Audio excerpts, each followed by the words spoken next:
ఇవాళ రాత్రికి ఏపీకి రానున్నారు కేంద్ర హోంమంత్రి అమిత్ షా. రేపు కృష్ణా జిల్లా గన్నవరంలోని కొండపాపులూరు దగ్గర ఎన్డీఆర్ఎఫ్ 20వ వార్షికోత్సవానికి హాజరు కానున్నారు. అనంతరం సీఎం చంద్రబాబుతో కూడా అమిత్ షా సమావేశమవుతారు. ఈ సమావేశంలో రాజకీయంగా కూడా కొన్ని అంశాలు చర్చించే అవకాశం ఉంది. ఇవాళ రాత్రి ఉండవల్లి నివాసంలో ముఖ్యమంత్రి చంద్రబాబుతో భేటీ అవుతారు అమిత్ షా. ఈ సందర్భంగా హై లెవెల్ డిన్నర్ ఇవ్వనున్నారు చంద్రబాబు. అనంతరం విజయవాడలోని హోటల్కు చేరుకుని అక్కడ బస చేస్తారు అమిత్ షా.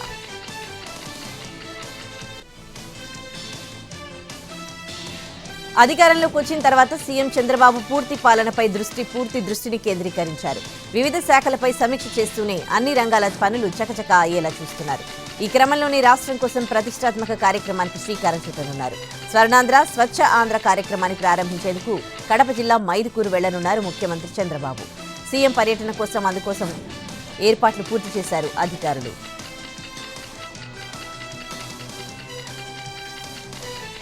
ఇవాళ గుంటూరు జిల్లా పెదకాకానిలో డిప్యూటీ సీఎం పవన్ కళ్యాణ్ పర్యటించనున్నారు. నంబూరుకు వెళ్లనున్నారు ఉప ముఖ్యమంత్రి. అక్కడ ఉదయం 11 గంటలకు స్వచ్ఛ ఏపీ స్వచ్ఛ దివాస్లో పాల్గొనున్నారు. అనంతరం తిరిగి విజయవాడకు రానున్నారు.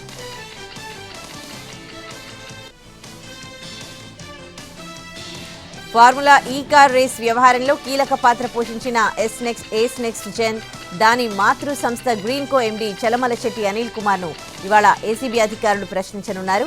ఫార్ములా ఈ కార్ రేస్ కేసు విచారణ ప్రారంభమయ్యాక ఏసీబీ అధికారులు ఇప్పటికే గ్రీన్కో, ఏస్ నెక్స్ట్ జెన్, ఏస్ అర్బన్ డెవలపర్స్ కార్యాలయాల్లో సోదాలు నిర్వహించి పలు కీలక ఆధారాలు సేకరించింది.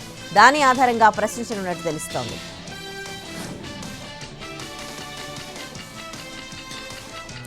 ఏపీలో పేదలకు ప్రభుత్వం శుభవార్త చెప్పింది. గ్రామాల్లో 3 సెంట్లు, పట్టణాల్లో 2 సెంట్ల భూమి ఇచ్చేందుకు ఏపీ కేబినెట్ ఆమోదం తెలిపింది. నిషేధిత జాబితా నుంచి అక్రమంగా తొలగించిన భూములపై నిర్ణయం తీసుకోవాలని తీర్మానం చేసింది. గ్రామ, వార్డు సచివాలయ ఉద్యోగుల హేతుబద్ధీకరణకు మంత్రివర్గం ఆమోదం తెలిపింది. అభ్యంతరం లేని ఆక్రమిత స్థలాల క్రమబద్ధీకరణ చేయాలని కేబినెట్ నిర్ణయించింది.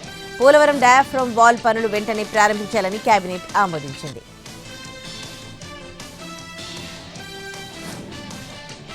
సింగపూర్తో తెలంగాణ ప్రభుత్వం కీలక ఒప్పందం కుదుర్చుకుంది. యంగ్ ఇండియా స్కిల్ యూనివర్సిటీలో భాగస్వామ్యం అయ్యేందుకు సింగపూర్కు చెందిన ఇన్స్టిట్యూట్ ఆఫ్ టెక్నికల్ ఎడ్యుకేషన్ ముందుకొచ్చింది. తెలంగాణ ముఖ్యమంత్రి రేవంత్ రెడ్డి, మంత్రి శ్రీధర్ బాబు సమక్షంలో Singapore institute of technical education, young India skill university అధికారులు ఒప్పందాలపై సంతకాలు చేశారు. సింగపూర్ పర్యటనలో ఉన్న సీఎం రేవంత్ రెడ్డి బృందం సింగపూర్ ఐటీఈలో సాంకేతిక నైపుణ్యం అభివృద్ధి సహా 20కి పైగా విభిన్న డొమైన్ల పనితీరును పరిశీలించింది. ఆయా రంగాల్లో పనిచేస్తున్న నిపుణులు, సిబ్బందితో ముఖ్యమంత్రి మాట్లాడారు.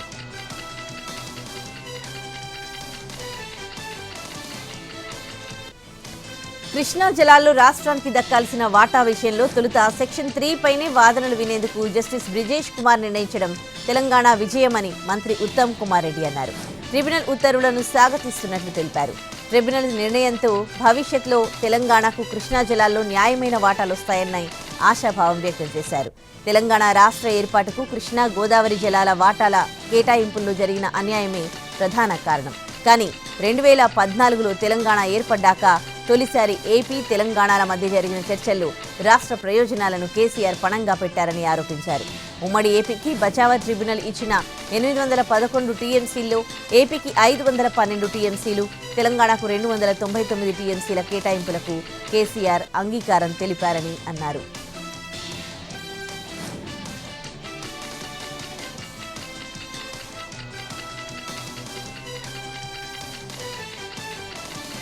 బ్రిజేష్ కుమార్ ట్రిబ్యునల్ ఇచ్చిన ఆదేశాలు ముమ్మాటికి గత కేసీఆర్ ప్రభుత్వ విజయమే అన్నారు హరీష్ రావు. మొదటి నుంచి కృష్ణా జలాల కేటాయింపుల విషయంలో సెక్షన్ 3 ప్రకారం నీళ్లు కేటాయించాలని పట్టుబట్టిందే కేసీఆర్ అని చెప్పారు. తాజాగా ట్రిబ్యునల్ ఇచ్చిన మధ్యంతర ఉత్తర్వులను స్వాగతిస్తున్నామన్నారు. దీన్ని కూడా కాంగ్రెస్ ఘనతగా చెప్పుకోవడం సిగ్గుచేటన్నారు హరీష్ రావు.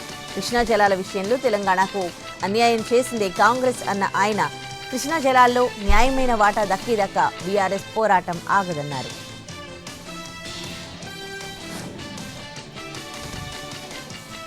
విభజన చట్టం సెక్షన్ 3 ప్రకారం కృష్ణా జలాల పంపిణీపై 2023లో ఆర్డర్ ఇస్తే 30 మంది ఎంపీలున్న జగన్ ఎందుకు నోరు విప్పలేదని ప్రశ్నించారు మంత్రి నిమ్మల రామానాయుడు. తన స్వార్థం కోసం, కేసుల్లో బెయిల్ కోసం గోదావరి, కృష్ణా జలాల హక్కులను సైతం జగన్ వదులుకున్నారని ఆరోపించారు. పోలవరం ప్రాజెక్టు ఆలస్యం అవడానికి కారణం కూడా జగనేనని ఆరోపించారు మంత్రి నిమ్మల.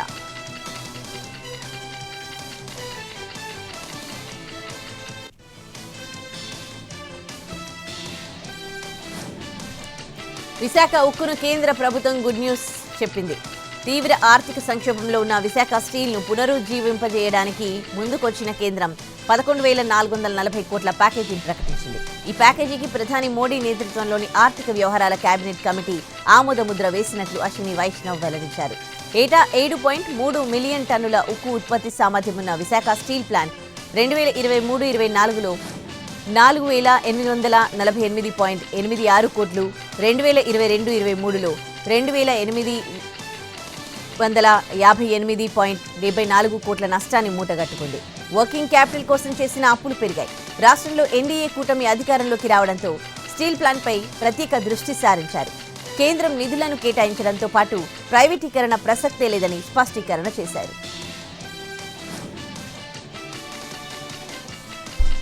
విశాఖ స్టీల్ ప్లాంట్ కు ఆంధ్రప్రదేశ్ ప్రజల హృదయాల్లో ప్రత్యేక స్థానం ఉందన్నారు ప్రధాని మోడీ. అందుకే ఉక్కు పరిశ్రమకు ఆత్మనిర్భర్లో భాగంగా ఆర్థిక సాయం చేయాలని కేంద్ర కేబినెట్ నిర్ణయించిందని చెప్పారు. ఇది ఉక్కు రంగంపై కేంద్ర ప్రభుత్వానికి ఉన్న నిబద్ధతకు నిదర్శనమని చెప్పారు ప్రధాని.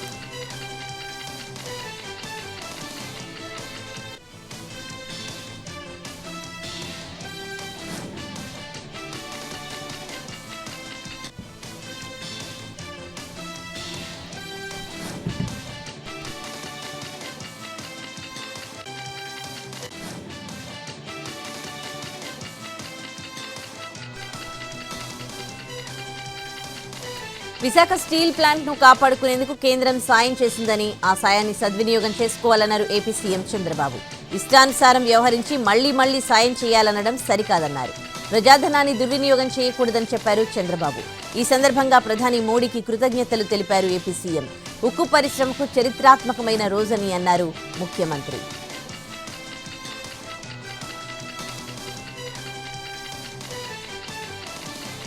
100% రుణమాఫీ నిరూపిస్తే మూకుమ్మడిగా రాజీనామా చేస్తామని సవాల్ విసిరారు. హామీల అమలులో కాంగ్రెస్ ప్రభుత్వం ఫెయిల్ అయిందన్నారు. 6 గ్యారంటీలను చెప్పి అర గ్యారంటీ అమలు చేశారని గుర్తు చేశారు. ప్రభుత్వం మోసాలను ఆడబిడ్డలు ఎండగట్టాలన్నారు. మరోవైపు ఈ ఏడాదిలో 10 నియోజకవర్గాల్లో ఉప ఎన్నికలొస్తాయని, చేవెళ్లలో కూడా బై ఎలక్షన్స్ వస్తుందని చెప్పారు కేటీఆర్. రాష్ట్రాన్ని ఉద్ధరించలేనివాడు ఢిల్లీని ఉద్ధరిస్తాడా అంటూ సీఎం రేవంత్ రెడ్డిపై సెటైర్లు వేశారు.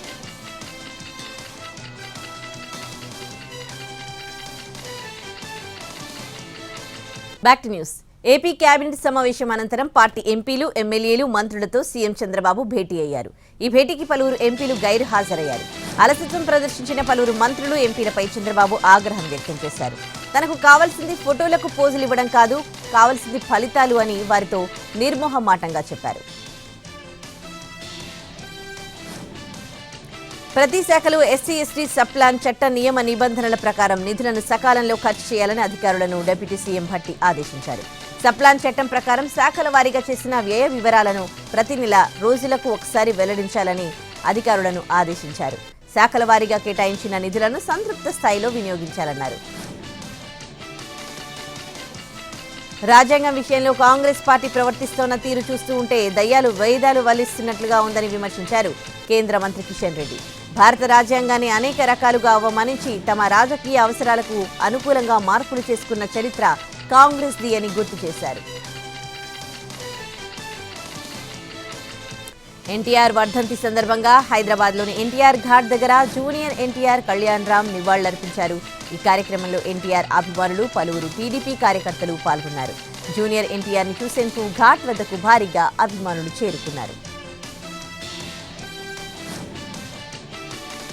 హైదరాబాద్ మెట్రోలో గుండెను తరలించి ఒక వ్యక్తి ప్రాణాలు నిలిపారు వైద్యులు. ఎల్బీనగర్లోని కామినేని హాస్పిటల్కి బ్రెయిన్ డెడ్ అయిన వ్యక్తి నుంచి గుండె తీసుకుని లగ్డికాపూల్లోని గ్లెనీ గిల్స్ గ్లోబల్ హాస్పిటల్కు గుండెను తరలించారు. ఇందుకోసం హైదరాబాద్ మెట్రో కూడా సహకరించడంతో రాత్రి 9:30 సమయంలో గ్రీన్ కారిడార్ ఏర్పాటు చేశారు. అందరి సమన్వయంతో ఆనుకున్న సమయంలో గుండె గమ్యస్థానం చేరింది. అనంతరం ఆపరేషన్ కూడా సక్సెస్ కావడంతో అందరూ ఊపిరి పీల్చుకున్నారు. శ్రీశైలంలో మకర సంక్రాంతి బ్రహ్మోత్సవాలు ఘనంగా ముగిశాయి. చివరి రోజు భ్రమరాంబ సమేతుడైన మల్లికార్జున స్వామి అశ్వవాహన దీక్షులై భక్తులకు దర్శనమిచ్చారు.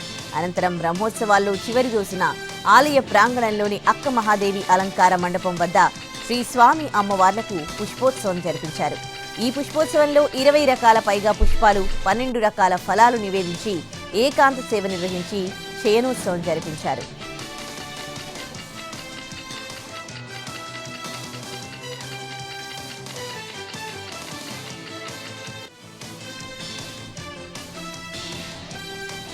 కర్నూలు జిల్లా సి బెళగల్లో ఇసుక మాఫియాపై పోలీసులు కుపదం మోపారు. తుంగభద్ర నది నుంచి అక్రమంగా తరలిస్తున్న 8 ట్రాక్టర్లను సీజ్ చేశారు. అనుమతులు లేకుండా నది నుంచి ఇసుక తరలించడం నేరమని, ఉచిత ఇసుక కావలసిన వారు అధికారుల నుంచి అనుమతులు తీసుకోవాలని పోలీసులు తెలిపారు. తెలంగాణ వ్యాప్తంగా కొత్త రేషన్ కార్డుల జారీ ప్రక్రియ కొద్ది రోజుల్లో ప్రారంభం కానుంది. రాష్ట్ర వ్యాప్తంగా 6,68,000 కుటుంబాలు నూతన కార్డులకు అర్హమైనవిగా పౌర సరఫరాల శాఖ ప్రాథమికంగా గుర్తించారు. ఈ జాబితాను 33 జిల్లాలకు పంపించింది. ఈ నెల 20 నుంచి 24 వరకు 4 రోజుల పాటు రాష్ట్ర వ్యాప్తంగా గ్రామ బస్తీ సభలు నిర్వహిస్తారు. ఛత్తీస్గఢ్ బీజాపూర్ జిల్లా ఉసూరులో మావోయిస్టుల భారీ బంకర్ను గుర్తించాయి భద్రతా బలగాలు. తుమిరెల్లి దండకారణ్యం తాలిపేరు నదికి సమీపంలో స్థిరంగా ఉంది. ఇందులో దేశవాళీ రాకెట్ లాంచర్ల తయారు చేసే ఫౌండరీ మిషన్తో పాటు పెద్ద ఎత్తున మందుగుండు సామాగ్రి లభ్యమైంది. బాపట్ల జిల్లా పేరాలలో శ్రీ భద్రావతి సమేత శ్రీ భావన ఋషి దేవస్థానం పద్మశాలి బహుత్తమ సంఘం ఆధ్వర్యంలో స్వామివారి బ్రహ్మోత్సవాలు వైభవోపేతంగా సాగాయి. అమ్మ స్వామివారు రథంపై ఊరేగుతూ భక్తులకు దర్శనమిచ్చారు. కులమతాలకు అతీతంగా పెద్ద సంఖ్యలో హాజరైన భక్తులు స్వామివారికి హారతులిచ్చారు. స్వామివారి రథాన్ని లాగడానికి భక్తులు పోటీ పడ్డారు. ఆలయం స్థాపించి 100 ఏళ్లు పూర్తయిన సందర్భంగా శత వసంత ఉత్సవాల్లో భాగంగా బ్రహ్మోత్సవాలు ఘనంగా నిర్వహించారు.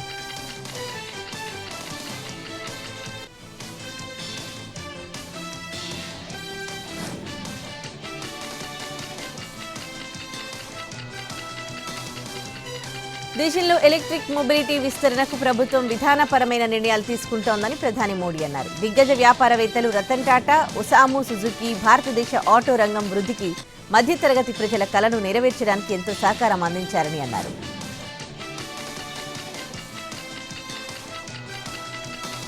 ఢిల్లీ అసెంబ్లీ ఎన్నికలకు సంబంధించి బీజేపీ మేనిఫెస్టోను ప్రకటించింది. సంకల్ప పత్ర పార్ట్ 1 పేరుతో బీజేపీ జాతీయ అధ్యక్షుడు జేపీ నడ్డా పార్టీ మేనిఫెస్టోను ప్రకటించారు. తమ పార్టీ అధికారంలోకి వస్తే గర్భిణీలకు 21,000 ఆర్థిక సాయం, పేద కుటుంబాలకు సబ్సిడీపై ఎల్పీజీ సిలిండర్లను 500కే ఇస్తామని పేర్కొన్నారు.